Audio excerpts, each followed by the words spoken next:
ये आकाशवाणी रायपुर है। छत्तीसगढ़ी समाचार बुलेटिन के संग प्रथा शुक्ला के जय जोहार। अब सुनो आज के प्रमुख समाचार। राज्य मंत्रिमंडल हा चालू वित्त बछर बर दूसर अनुपूरक बजट ला मंजूरी दे दे है। चालू खरीफ मौसम में धान खरीदी बर पुराना बारदाना के दर बढ़ा के 25 रुपया करे जाही। राज्यपाल हा सशस्त्र सेना झंडा दिवस के अवसर में राजभवन में होए समारोह में भूतपूर्व सैनिक और शहीद सैनिक मन के परिजन मन ला सम्मानित करेन। और प्रदेश में पुलिस परिवार के मांग पर विचार करे बर राज्य सरकार हा एक ठिन उच्च स्तरीय समिति बनाए के फैसला लीन है। अब समाचार विस्तार ले। राज्य मंत्रिमंडल हा चालू वित्त बछर बर दूसर अनुपूरक बजट ला मंजूरी दे दे हैं। मुख्यमंत्री भूपेश बघेल की अध्यक्षता में आज उखर निवास कार्यालय में हुए राज्य मंत्री परिषद के बैठका में दूसर अनुपूरक बजट ले संबंधित छत्तीसगढ़ विनियोग विधेयक के अनुमोदन करेगी। मंत्रिमंडल के एक ठिन आने महत्वपूर्ण फैसला के तहत छत्तीसगढ़ खाद्य और पोषण सुरक्षा अधिनियम के चलत जारी करेगे राशन कार्ड, प्रधानमंत्री गरीब कल्याण अन्न योजना के चलत मिले वाले अनाज के अलावा हितग्राही मन ला उपराहा अनाज दे जाही। यही तरीका ले स्वामी आत्मानंद अंग्रेजी माध्यम विद्यालय में सहायक शिक्षक के पद में भर्ती बर बस्तर और सरगुजा संभाग और कोरबा जिला में स्थानीय निवासी होए के शर्त ला घलो हटा दे गे है, जेकर बाद अब ए जगह में आने जिला के अभ्यर्थी मन ह घलो आवेदन कर सकी। मंत्रिमंडल हा एक घलो फैसला लीन है कि चालू खरीफ मौसम में समर्थन मूल्य में किसान मन ले धान खरीदी बर पुराना बारदाना के दर 18 रुपया प्रति नग ले बढ़ा के 25 रुपया करे जाही। एकर संग राइस मिल ला कस्टम मिलिंग प्रोत्साहन राशि के रूप में प्रति क्विंटल 120 रुपया दे जाही। राइस मिलर डहार ले कम से कम 4 महीना के भंडार क्षमता के अनुसार कस्टम मिलिंग करे में ए पैसा दे जाही। कुल राशि के आधा हिस्सा कस्टम मिलिंग के संग्रह दे जाही, उन्हें बाकी बचे आधा हिस्सा केंद्रीय पुल में चाउर जमा होए के बाद दे जाही।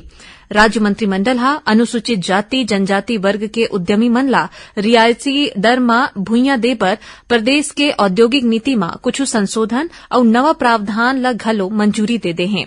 एकर चलत सौर ऊर्जा संयंत्र और लकड़ी के संबंधित उद्योग ला विशेष प्राथमिकता दे जाही।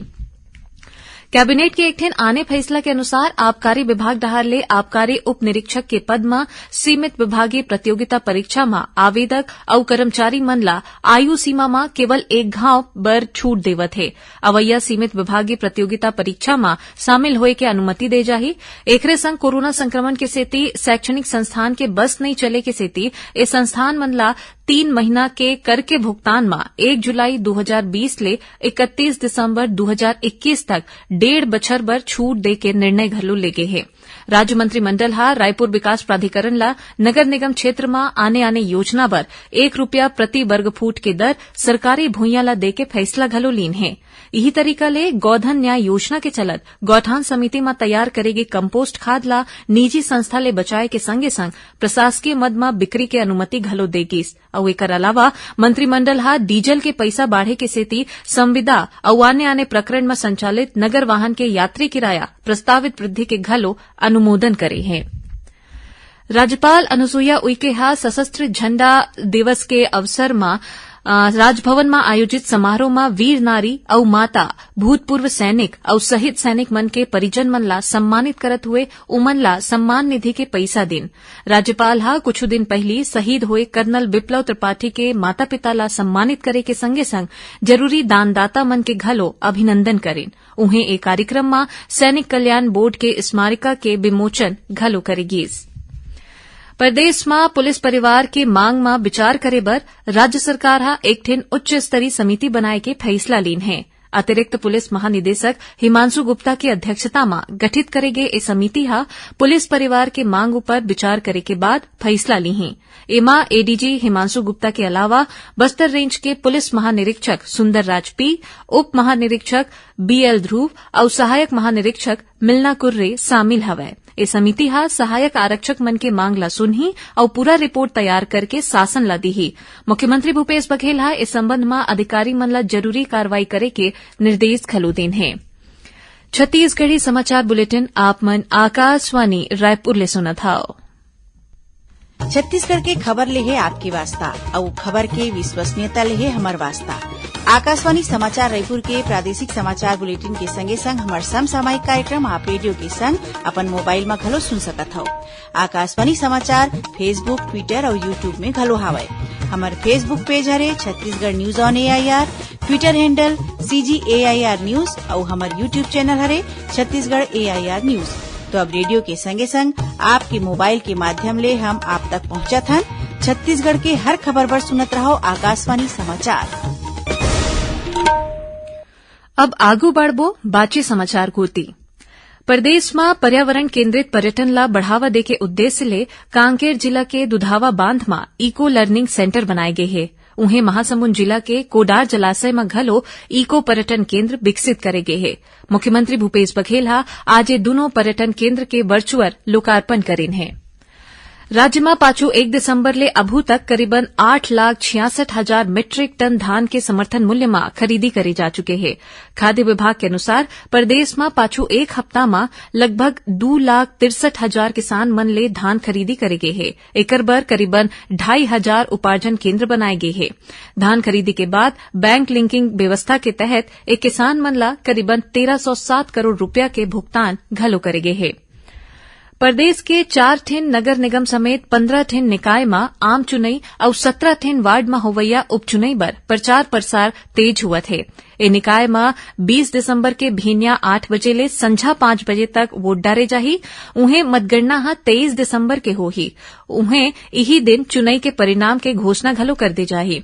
राज्य निर्वाचन आयोग निकाय चुनाई के प्रक्रिया ले संबंधित सबो दिशा निर्देश जारी कर दे हैं, जेकर तहत कोनो भी निकाय चुनाई में प्रत्याशी अपन प्रचार प्रसार बर 1.5 लाख रुपया ले ज्यादा के खर्चा नहीं कर पाही। एकरे संग ओमन ला हर दिन होवैया खर्चा के हिसाब घलो निर्वाचन दफ्तर ला देना होही। प्रदेश के स्वास्थ्य विभाग कोरोना काल में सरलग 6 महीना के सेवा देवैया अस्थायी स्वास्थ्यकर्मी मन ला विभाग में तीसर और चौथा वर्ग के कर्मचारी मन के पद में भर्ती के बेरा बोनस के 10 अंक के लाभ देके फैसला करे हैं। अस्थायी स्वास्थ्यकर्मी मन के मांग में विचार करे बर सामान्य प्रशासन विभाग डहार ले बनाए गए समिति के अनुशंसा के आधार में ये फैसला ले गए है। प्रदेश में औषधीय पौधा के संरक्षण और संवर्धन खातिर एकरे सेतेला बढ़ावा दे खातिर राज्य सरकार हर संभव कोशिश करत है। वन और जलवायु परिवर्तन मंत्री मोहम्मद अकबर औषधीय पादप बोर्ड के समीक्षा बैठका में ये बात ला कहीन है। उमन कहीन है कि छत्तीसगढ़ ला हर्बल राज्य के रूप में पहचान देवर आने कदम उठाए गए हैं। श्री अकबर औषधीय पौधा के संग्रहण और संवर्धन सहित आने काम में वनवासी और स्थानीय समुदाय ला जोड़ के उमन ला रोजगार के साधन उपलब्ध कराए में विशेष जोर दिन। बैठका में औषधीय पौधा के खेती बर ब्याज मुक्त कर्जा दे ऊपर घलो गोट बात हुई से। बिजली के खपत ला कम करे बर दक्षिण पूर्व मध्य रेलवे पाछू कुछू बेरा ले सरलग प्रयास करत है। एकरे सेती ऊर्जा मंत्रालय ऊर्जा संरक्षण दे बर जाए वाले सर्टिफिकेट ऑफ मेरिट के तहत पाछू बछर के पुरस्कार बर दक्षिण पूर्व मध्य रेलवे के चयन करे है। जिला अवैया 14 दिसंबर के ऊर्जा संरक्षण के बेरा में नई दिल्ली के विज्ञान भवन में होए वाले कार्यक्रम में दे जाही। अब पेश है मौसम के हाल। प्रदेश के उत्तरी भाग में ठंडा हवा आवत है, जबकि मध्य और दक्षिण छत्तीसगढ़ में पूर्व कोतिले आवत हवा के सेती तापमान में ज्यादा गिरावट नहीं हुई है। मौसम विभाग के अनुसार अवैया 1-2 दिन में दक्षिण छत्तीसगढ़ में घलो ठंड बढ़े की संभावना है और यही बीच प्रदेश के बस्तर संभाग में कहूं बादल घलो रही सकत है। आखिर में प्रमुख समाचार एक घाव फेर। राज्य मंत्रिमंडल चालू वित्त बछर बर दूसर अनुपूरक बजट ला मंजूरी दे दे है। चालू खरीफ मौसम में धान खरीदी बर पुराना बारदाना के दर बढ़ा के 25 रुपया करे चाहिए। राज्यपाल सशस्त्र सेना झंडा दिवस के अवसर में राजभवन में हुए समारोह में भूतपूर्व सैनिक और शहीद सैनिक मन के परिजन मन ला सम्मानित करें। और प्रदेश में पुलिस परिवार की मांग पर विचार करे बर राज्य सरकार एक ठिन उच्च स्तरीय समिति बनाए के फैसला लीन है। एकरे संग छत्तीसगढ़ी समाचार बुलेटिन इहे सिरावत है। जय जोहार।